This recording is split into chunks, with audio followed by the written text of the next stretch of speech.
Добро вечер, започнува Православна ризница на Канал 8. Колку младите и воопшто сите луѓе се враќаат кон црквата и колку може црквата да помогне и да влијае во отргнување на младите од секојдневните пороци. Ќе кажам дека сведоци сме на се поголемиот број разводи меѓу сопружниците. Како и колку може црквата да помогне во зачувување на семејството и во правилното воспитување на децата? Ова се дел од прашањата и темите кои ќе разговараме вечерва со митрополитот Брегалнички, господин Иларион, кој е наш вечерашен гостин во емисијата Православна ризница. Добро вечер, добро ни дојдовте во студиото на Канал 8. Благодарам на поканата, добро вечер на вас и на сите ваши гледачи, на наши благочестиви православни христијани, кои што ја следат ова емисија, кои што ја користат ова духовна храна за подкрепа духовна и за наслада како храна духовна. Секој пат црквата се труди на секој може начин да биде пристапна до луѓето, да им одговори на многу прашања кои што ги измачуваат и да им даде одговор, пак ќе речам, на многуте прашања кои што ги избунуваат во секојдневниот живот. Минатата емисија со игуменот на Лестовскиот манастир отец Дамаскен разговаравме околу чудото што на Великден се случи во Лесновскиот манастир со целосно исцеление на девојчето од Кочани Лора. Прашањето е колку нашиот народ вистински се враќа кон црквата и ја враќа довербата кон црквата и секако свештениците. Така. Значи, нашиот народ е боголюбив и богобојазлив. Во минатото, кога нашиот народ имаше искушенија, кога беше во петиполновековно робство, кога беше прогонуван и протеруван, секој пат победуваше со надежта во Бога и со подкрепа на мајката црква. Во минатото се случи еден период на атеизам, кога црквата беше потфрлена и забранета и запоставена. Иако сака некои државни празници да ги со тие државни празници да ги потиснат црковните празници како Великден со 1 мај, Нова година со Божик и така натаму некои празници, но сепак нашиот народ, бидејќи поучен од апостолското учење на светиот апостол Павле, ја примил верата од своите предци како жива вера, знаеше да празнува и едното и другото. Но сепак имаше и скришум празнување, и венчавање, и крштевање, но никој пат верата не се заборави и не се запостави, со исклучок на некои луѓе кои што сакаат да се покажат поголеми католици од папата. Но, еве, дојде еден период кога тој режим падна, дојде целосна слобода, татковината се осамостои, веќе добивме и своја и национална православна црква и своја татковина со свој мајчин јазик и така натаму, но исто така и луѓето веќе верата што ја чувствува во себе може ја послободно да ја изразат.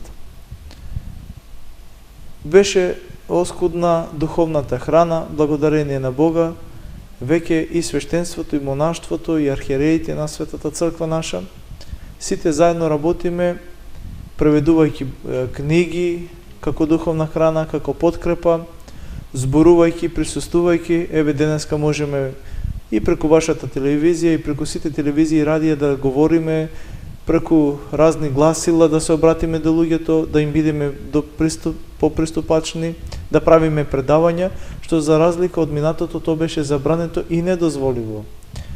Но луѓето, пак ќе речам, посебно младите, го барат Бога.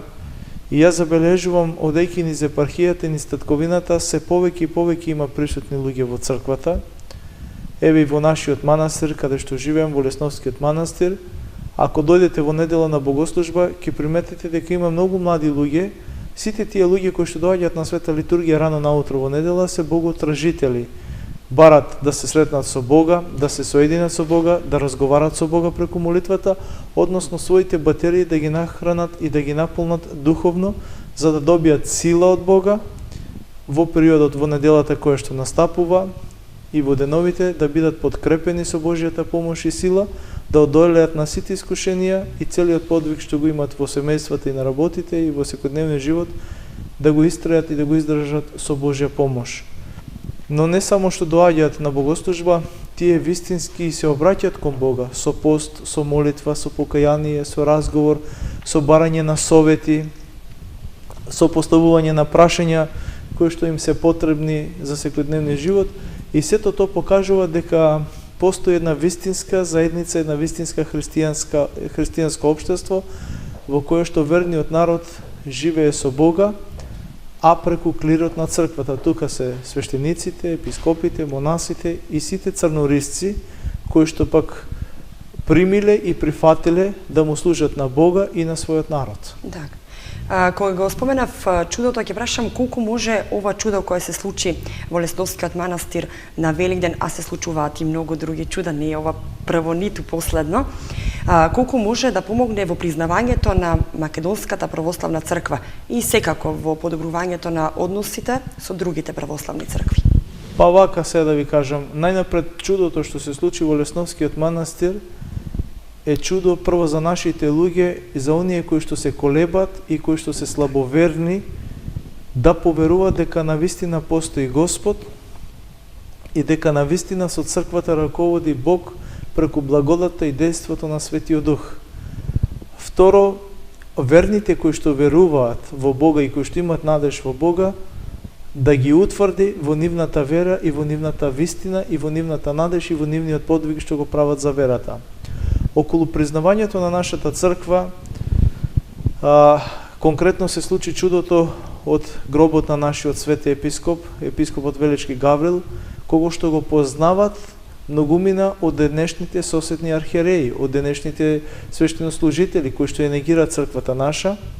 Би го спомнал, например, митрополитот Црногорско-приморски Амфилохи, епископот кој што е во мирување во Српската црква Атанаси Евтич и останати архиереи, како и сегашниот патриарх на Српската православна црква господин Иринеј, кои што постојано во некои видувања и не прашуваат кога ќе го канонизирате светителот и кога ќе го прогласите, бидејќи тие го знае уште за време на неговиот живот, слушаа за неговите чуда, иако самите ја негираат црквата наша и велеа дека немаме благодат, црквата наша е во шизма, во изолација и така натаму, но сепак од друга страна признаваат дека црквата наша е благодатна, бидејќи прашуваат кога ќе го канонизирате светителот.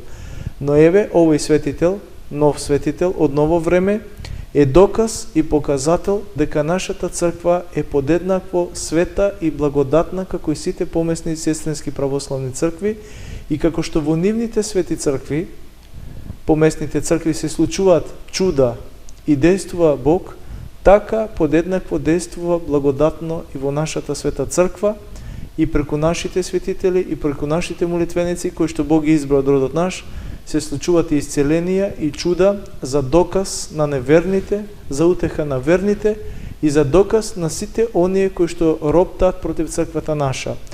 Многу пати сум контактирал со светогорци, со луѓе од Русија во црквата или од секаде во светот, и самите признале дека нашата црква, следејќи ја преку интернетот и присуството во храмовите, се воодушевуваат од верата на нашите луѓе, од делата кои што ги прават за верата.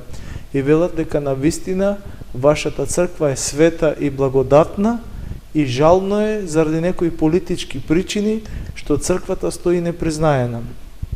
Оба јас како архиерей на Македонската православна црква и како архиерей на Светата Вселенска апостолска црква го прифаќам некако роптање против нас како црква, туку повеќе е ова прашање национално и има зли сили непријатели кои што користат слабост на некои православни луѓе за да го ослабнат православието, а знаете дека Македонија е една спојка и алка помеѓу соседните православни цркви и тие не сакат воопшто да има помирување и соединување на православните или да има едно се православно единство и заедница, бидејќи православието е вистина, православието е сила и моќ која што ги чува вредностите, моралните закони и правила, кои што Господ ги откри на апостолите, светите отци ги посведочија со светиот живот, а еве и денеска нашиот светотец Гаврил, епископот Велички, како член на таа црква, како чедо на таа црква, од која што беше и крстен и замонашен и хиротонисан и произведен во епископ и испратен преку погребението во вечноста, веќе благодатно прави чуда и подава исцеление на многумина боготражители кои што доаѓаат во манастирот. Значи ова сведочи дека нашата црква е света, а исто така сведочи секоја година благодатниот оган кој што се спушта во градот, светиот град Јерусалим. Ова година се спушти во саботата, како и секоја година, во 1:22 минути, по 13 часот и 22 минути, каде што светиот патриарх Јерусалимски православниот му се запалија свеќите, а после на целиот народ. Тоа го пренесува многу медиуми ни светот. Тоа е доказ дека нашата света вера е света и единствена и се случува само на православниот патриарх и само кога православните го слават Великден. Така. Во однос на подобрувањето на односите со другите православни цркви? Па фала му на Бога, веќе работите се поинакви. Така. Веќе колку повеќе не притискат домашните и надворешните непријатели, а сведоци сме дека денеска е омразата и војната против православието, толку повеќе ние веќе се зближуваме и се сплотуваме и се соединуваме. Ова е допуштение Божјо, да не притискат и да не прогонуват. Сведоци сте какви војни вештачки измислија и кај нас и во соседството и во Украина, односно секакво зло што се случува во православните земји. Ова е, пак ќе речем, казна и допуштение Божјо за нас, затоа што ние православните отстапивме од љубовта и од заповета Божја, љубете се и сакајте се, по тоа ќе ве позна дека сте мои ученици. Повеќе се предадовме на земното, на трулежното, на националното, а заборавивме на духовното, на вечното и на нетрулежното. Бидејќи Бог не опоменува сега, преку овие внатрешни и надворешни непријатели, така да веќе сите православни некако размислуваат за некакво единство, односно за вистинското единство, како што Бог ни заповеда, да бидеме сите едно, бидејќи сме членови на едната света соборна и апостолска црква. Так. И сами споменавте дека младите се повеќе и сите луѓе се враќаат кон црквата. Колку може црквата да помогне во отргнувањето на младите од секојдневните пороци? За да помогне црквата во отргнувањето на младите од секојдневните пороци, најнапред треба во училиштата задолжително да има веронаука во сите класови, каде што младите луѓе кои што се ангелски души, чисти души, неискварени, неосквернети, ќе треба да се запознаат со Бога, со моралните вредности, ќе треба таа празнина која што Бог ја допуштил да ја имаме како духовна храна да се исполни со позитивно, односно со Христовото учење, со учењето на спасението и понатаму да завладее вистинската вера во душите и стравот Божи. Човек кој ќе има вистинска вера, кој ќе има страв Божи, ќе разликува што е добро, што е зло и ќе внимава за да не прави зло. Јас знам многу луѓе кои што се вистински активни членови на црквата, иако може грешеле во минатото, во младоста, но се покајале и сега се примерни и вистински христијани, кои што со љубов и со трпение ги решаваат сите работи и кои што со вистинската вера и со стравот Божи ги надминуваат сите бремиња и тешкоти што ги нанесува времето и кои што ги наметнува лукавиот и нечестивиот, духовниот непријател, ѓаволот. Так. Но и сведоци сме на се поголемиот број разводи, а тоа се должи на нетрпеливоста помеѓу двајцата сопружници и секако и родителите, односот на родителите со децата. Колку може црквата да помогне во однос на ова? Па вакав да ви кажам, најнапред ќе почнам со родителите. Да. Во минатото, кога бевме ние деца, родителите одеа рано наутро на работа, на пладне се враќаа, сите заедно ручаа. Да. После тоа имаше време децата со родителите, започнувајќи со ручекот, до вечер да се дружат и да бидат постојано заедно, да се отварат едни кон други. Што повеќе се отварат, повеќе разговарат и комуницират, толку поблиски се и си помагаат. За жал, работното време се смени, значи скоро по цел ден се луѓето на работа. Луѓето трчат по екзистенција, да обстанат, да го задржат семејството, да ги изгледат децата, да ги школуваат, но исто така многу време посветуваат и во слободното време на гледањето на тие турски серии, седење на компјутер, на интернет, на Фейсбук. Децата исто така се во другата соба, Сега во секоја соба имате телевизори, интернет и компјутер. Порано беше еден телевизор, една соба за сите дневен престој, а сега секој е сам и некако владее еден егоизам, едно оддалечување едни од други, и затоа не се случува ваквото нешто, ваква слабост и вакво зло. Околу разводите од памтивек па до денеска, а денеска е многу тоа поприсутно, се случувало и се случува разводот да се случи заради прелюба.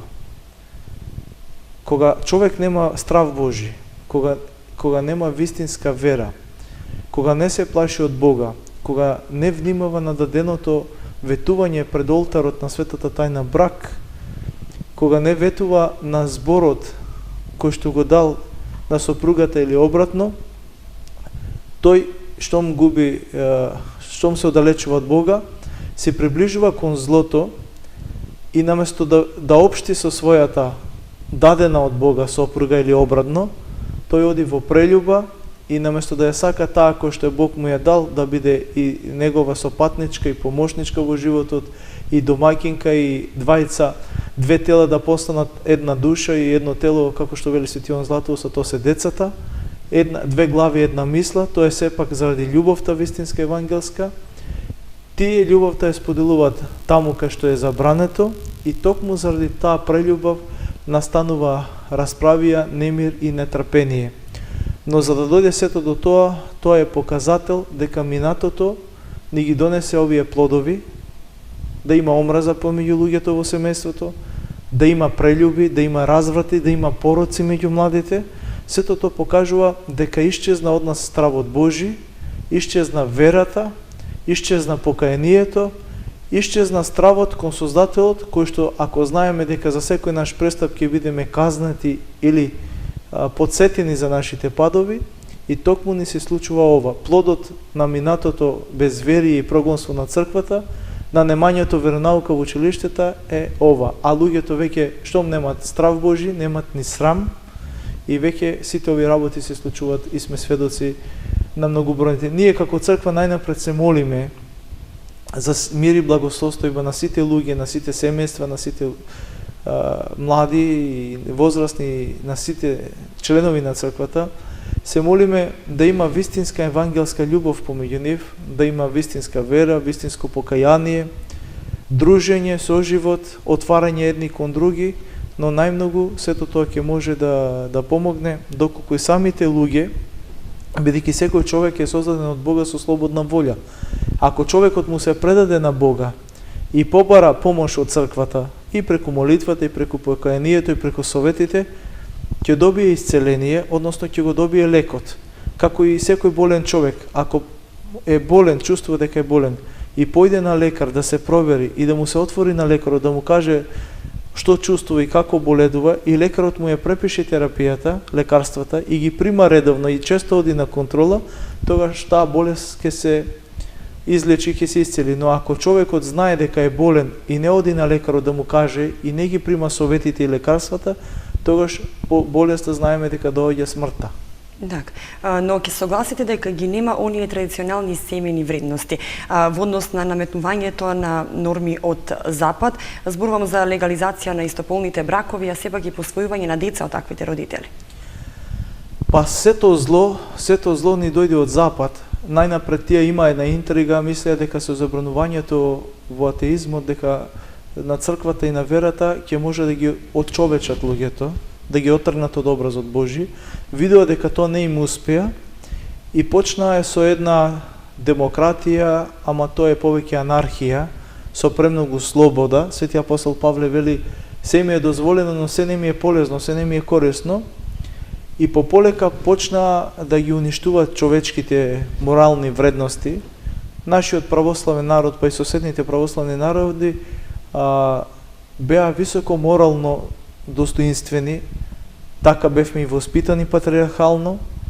За жал сега, бидејќи се отргна верата, а се наметна некои нови вредности од Запад, сето тоа се кажува дека е застарена работа, дека не оди во чекор со времето и така натаму. Многу пати ќе ме сретнат луѓе и ќе ми речат, па дури некои научници и така натаму ќе ми речат: зошто вие црквата не ја усовршите во помодерни работи?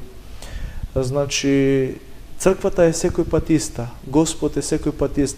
Господ не е политичка партија, денеска е едно, утре е друго. Господ е постојано ист, постојано исто действува и делува за спасение на својот народ, за човечкиот род, за кој што доброволно и пострада и воскресна, за да му даде ослободување од гревови и спасение на човечките души. То што се наметнува од запад со истополови бракови и не знам што, тоа е се од лукавиот, од сатаната, да го оскверни човекот, да го отргне од вистината, од светлината и од Бога. Знаеме дека Бог тоа што требаше направи, создаде Адам, создаде Ева и рече, еве, плодете се и множете се. Ниту две Еви создаде, ниту два Адама. Ниту Бог направи фабрика со деца или еден магазин со деца, па рече, оди зимајте од таму, туку им рече, еве ви благослов, плодете се и множете се, како што е природно и како што Бог востановил и открил. Сите тие модерни работи се против Бога, а од лукавиот, и сите тие модерно живеење стресно допринесува што подалеку луѓето да се од Бога, ама и што пократок им е векот и животот, а и целиот живот, иако има задоволство и богатства, го поминуваат многу мрачно, многу темно, многу стресно, како што велат светите отци. Многу луѓе имат се, но пак им фали нешто, имат немир, значи го немат Бога. Така. Во продолжение од емисијата ќе зборуваме за така наречените халал производи. Во една беседа вие или отец Дамаскин ги спомена халал производите. Да ги објасниме кои се тие производи и зошто црквата ги забранува истите. Па вака сега, значи исламскиот свет на многу продукти, на многу производи става еден знак исламски и кој што вели халал. Так. Тоа е со благослов на Аллах, односно со благослов на муслиманите, во случајот кај нас со благослов на исламската верска заедница. Моја препорака е до сите луѓе, до сите верници, ако нашите предци во минатото не се осквернувале и не се предавале, не ја предавале верата, така и треба да остане до крајот на светот, ако сакаме да бидеме следбеници и на вистинското православно апостолско учење и на нашите дедовци и прадедовци, кои што така не воспита и така живееа. Продуктите на кои што пишува халал, јас би советувал на моите верници да не ги купуват и да не ги употребуваат во секојдневниот живот, бидејќи се со благослов на муслиманите. Ние како христијани православни имаме и примаме благослов од нашата света мајка црква. Тоа што пишува халал, нека пишува, нека бидат само за муслиманите. За православните се знае нашиот благослов е во црквата, а исто така и ние пред секој јадење читаме молитва, се крстиме и бараме секаква духовна зла енергија да исчезне од јадењето, а истото тоа го докажа и светските научници, јадењето и пиењето со молитва, какво е позитивно, истото јадење без молитва, какви има негативни сили и струи во самото јадење и пиење. Молитвата од муслиманите е веројатно тука во однос на колењето на самите животни, кои тие или не е така? Па не би можеле тие толку физички да постигнат, бидејќи има многу продукти, распространето е, но само го има благословот. Ние не би требале да го примаме, затоа што сме православни христијани. Не ни пречи што го има тоа, нека си биде само за нив, но нашиот благослов е крстот, Евангелието и благодатната црква. Можеме да споменеме дел кои се тие производи? Па сега има на многу. Јас скоро видов на некој шише зејтин, не се сеќам на што беше, дали беше кристал или не знам што. Од Благој Ѓорев можеби од. Можно да од Благој Ѓорев видов сега брзо на бајадерите, на некои политанки, не знам, сладки работи видов, но секој што купува значи, може... знакчето го има, може лесно да се препознае. Да, знакчето кој ќе го видат дека има таков муслимански знак и пишува халал, тоа би требало да го отфрлат, а да си купат она што е без тоа. Да, со македонско сонце. Не е битно. Зборам за православните наши луѓе, за муслиманите, тоа си е нивно и може да си го потребуваат. Да. Отец, сведоци сме и на се поголемата популаризација на јогата и медитацијата како начин на опуштање од секојдневните стресови кои ги имаат особено младата популација, ги посетуваат таквите медитации и јога. Неретко би рекла дека јогата ја препорачуваат и самите лекари како можност за опуштање од стресот. Тука би ги споменала посебно невропсихијатрите. Каков е ставот на црквата во однос на ова прашање? Па ние јогата ја сметаме еден вид како секта, како учење надвор од православната црква, бидејќи сето мрдање и медитирање, ако е без Бога, е од непријателот. Ние како црква препорачуваме најнапред човек да се бори и да се смирува, да се поучува од Светото Писмо, да ги следи житието на светителите како храбро ја одбранија верата, а за најголемо смирување ја препорачуваме, односно Светата Црква, Исусовата молитва: Господи Исусе Христе, Сине Божи, помилувај ме грешниот. Ако човек се внесе во таа молитва, ако целосно се предаде на Бога преку таа молитва и се изолира од секаква врева, навистина добива смирение и блаженство, но сепак таму се изговорени зборовите на Господа, на Бога, на Создателот, на бранителот на сите нас и на чуварот од секакво зло и секакви непријатности.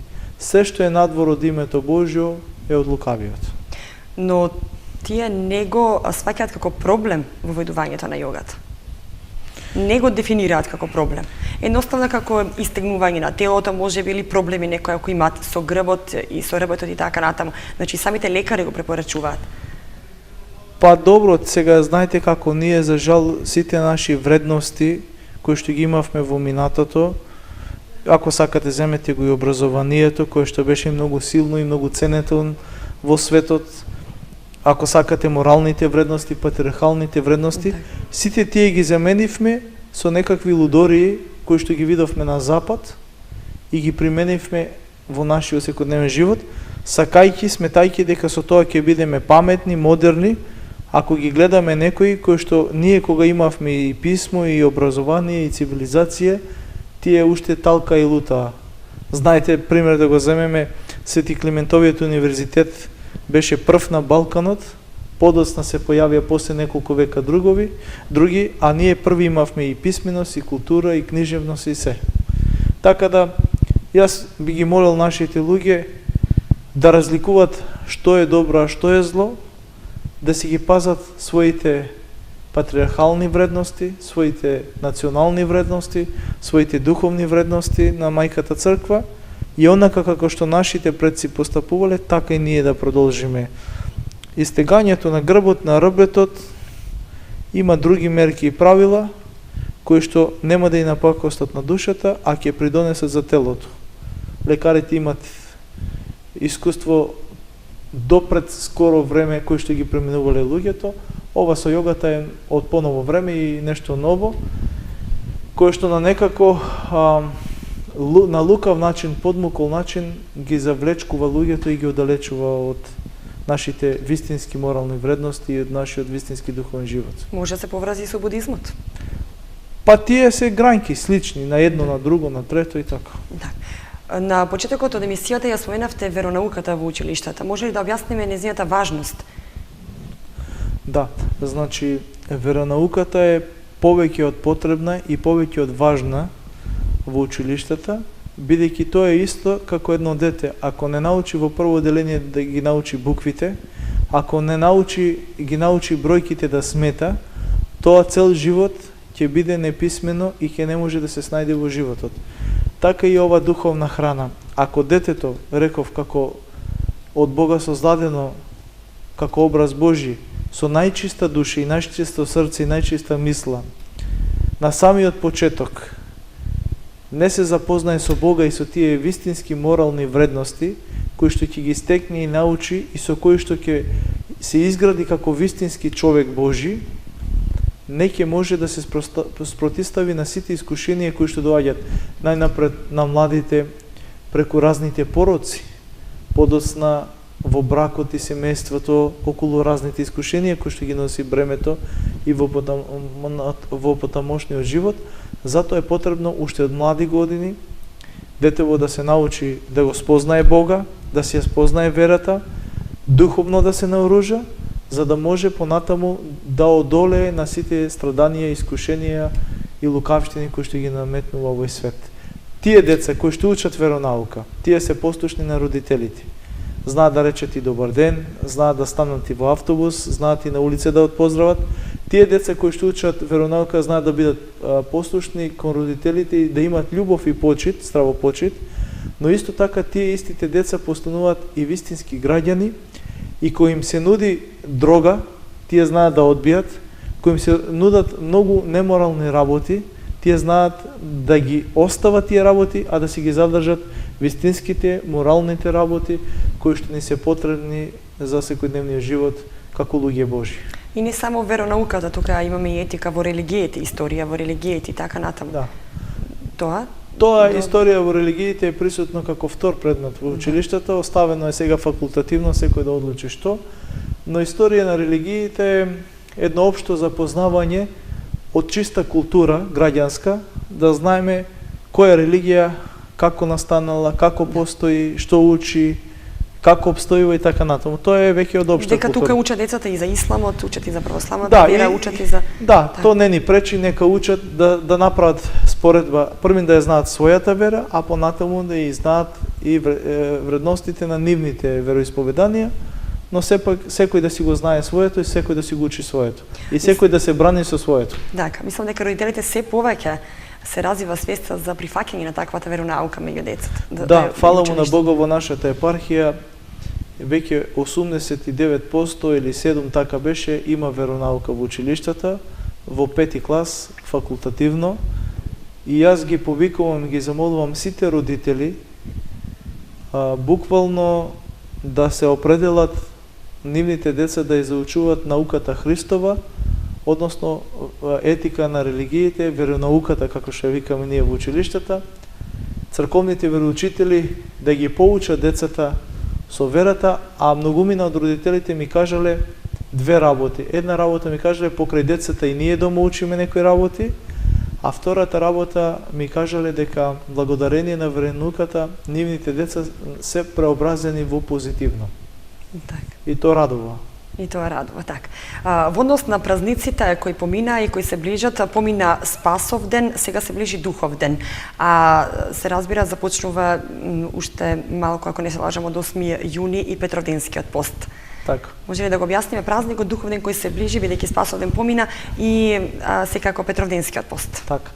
Значи, Велик ден, Воскресение Христово, се смета од Велик ден до Спасов ден 40 дена, кога Господ Бог воскресна, им се јави на жените и мироносици, па им се јави и на апостолите да ги утеши, бидејќи беа исплашени од сето тоа што се случи од евреите, ги утешуваше и охрабруваше, односно им спомнуваше за се што им проповедаше.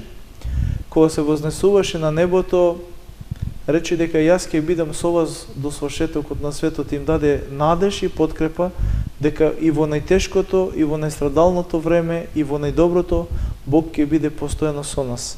За да биде Бог постојано со нас, и ние треба да бидеме со Него, исполнувајќи ги оние христијански должности, да му се молиме и да бараме од Бога, и Бог и болестите ќе ги исцели, и страдањата ќе ги отргне, и тешкотиите, и маките, и семејствата, и домовите ќе ги засрати и ќе не заштити. 10 дена по Вознесение им заповеда на апостолите да не се оддалечуваат од светиот град Ерусалим, да бидат тука, бидејќи на 50-ница на Духовден Бог го испрати Светиот Дух, третото лице Светата Троица, утешителот, да им даде благодат и сила за да ги подкрепи апостолите, да ги утврди во кажаната проповед, за да можат тие на целиот свет да ја расшират та радосна вест за Месијата, за спасението и да го повикаат народот на спасение. Како што им рече, одете по цел свет и проповедајте го Евангелието, учејќи ги сите да се крстат во името на Отецот, Синот и Светиот Дух и да пазат се што сум ви заповедал. Тоа е науката Христова за спасение на човечкиот род. Тој ја каже и на збор, ја потврди со дело, а љубовта негова ја покажа со неговото доброволно страдање и со неговото славно и светло воскресение. На 50-ница апостолите примија благодат, почнаа да зборуваат на многу јазици, да зборуваат за Христа и низ цел свет појдоа да проповедат. Знаеме дека свети апостол Тома беше во Индија, па дојде после 3 денот како се погледа мајката Божја. Свети апостол Павле дојде во Македонија, во Филипи, кај првата христијанка Лидија. Сите апостоли беа насекаде низ светот да го прошират, да го расшират Словото Божјо и вистината Божја за спасение на човечкиот род. Од таа благодат ние примивме како клир на црквата Христова, епископите, свештениците и дјаконите, и на самото ракополагање ние примаме благодат. Кога се прави владика, кога се хиротонисува владика, можат само двајца владици најмалку да пренесат благодат на еден. А кога се ракополага свештеник и дјакон, тогаш самиот епископ еден ракополага, односно ја пренесува благодатта што беше дадена на дуоде на Педесетница, ја дава таа духовна енергија, за да може свештеникот од клирот, епископот, да посредува помеѓу Бога и човекот, и молитвата да има сила, и крштевањето да има благодат и сила, и венчавањето, и разрешувањето на гревови преку разрешителната молитва, и сите свети тајни да ги врши со силата и моќта на Светиот Дух. Токму и затоа епископот, владиката или свештеникот е посредник помеѓу Бога и човекот, и токму заради таа благодат се случуваат чуда во православната црква, и по молитвите на клирот, на епископите и свештениците се спасува верниот народ и добива здравие и исцеление. Так, во однос на Петровденскиот пост? Петровденскиот пост е стар апостолски пост, посветен на светите апостоли. Ова година би бил малку подолг, почнува од 8 јуни, трае се до 12 јули, до Петровден, бидејќи ова година беше порано Великден, и затоа секој пат после Дуовден една седмица е таа која што се блажи, и среда и петок, и после тоа почнува по неделата на Светите Отци, почнува Петроденскиот пост и трае се до утврдената дата до 12 јули. Овој пост е така лесен, не е како Великденскиот. Понеделник, среда и петок е без масло, другите денови со масло, сабота, недела се јаде риба. Исто така и како Божик. Да, и на празниците кои што се со црно или пак со крвче, исто така е дозволено да се јаде риба. Лесен, спасоносен, постот е корисен и телесно и духовно. Духовно да ни ја подкрепи верата, да ја покажеме послушноста кон семоќниот и семилостивиот Бог, за да имаме образ и алиби кој ќе имаме некаква мака да побараме од Бога и да ни помогне, а преку постот ќе покажеме дека сме Христови, дека сме послушни чеда на Христа и дека сакаме со Христа да живееме и тука и во вечноста. Оти ако не живееме со Христа, ќе живееме со ѓаволот. Трето нема. Второ, јас сум гледал на телевизија од еден воен лекар од Белград, вели јас сум атеист, не верувам во Господа, но православниот пост го почитувам и го препорачувам.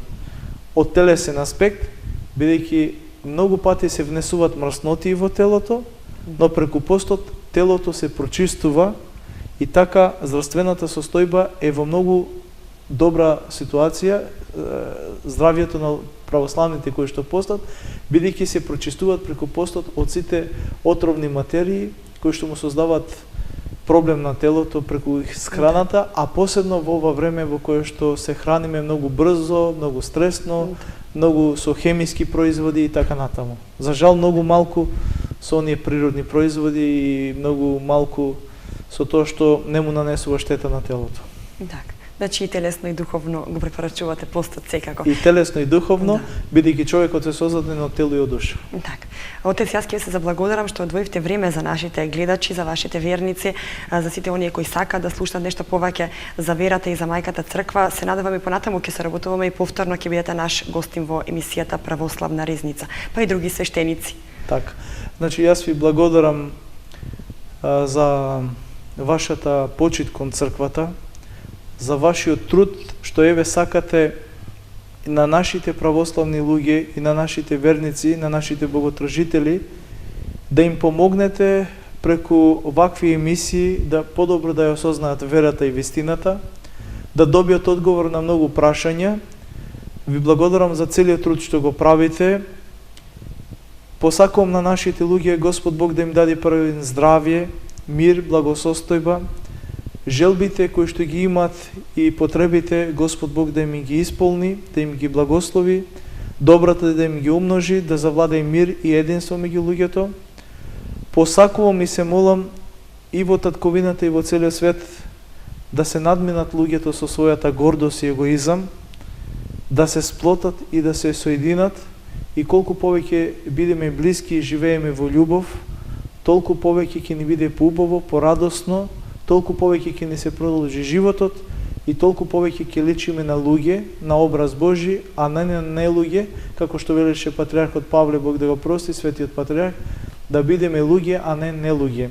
Исто така би сакал од оваа емисија да посоветувам на верниците наши, доколку имат некои прашања, да ги достават до вашата телевизија, за да можеме на некои вакви емисии и средби да им одговориме токму на тоа што ги интересира и ги засега.